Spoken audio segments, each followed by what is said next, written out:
कौन सा चीज है? हाँ जी, का समस्या है? का हो मैडम जी कि खड़ा ना हो थो। अच्छा।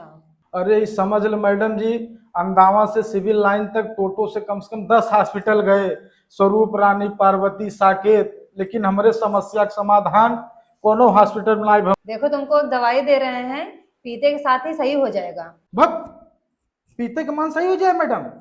अगर ये तुम्हारी बीमारी ठीक नहीं हुई ना, तो आज ही इस हॉस्पिटल से हम रिजाइन देके चले जाएंगे। ओ ले।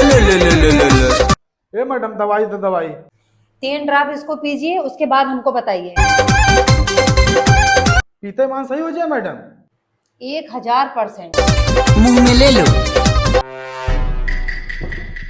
अरे हो मैडम, अरे अभी भी कहाँ खड़ा हुई पावत ही। अच्छा अच्छा, पैर की बात कर रहे थे। अरे तो मैडम पैरे पे ना खड़ा हो गए।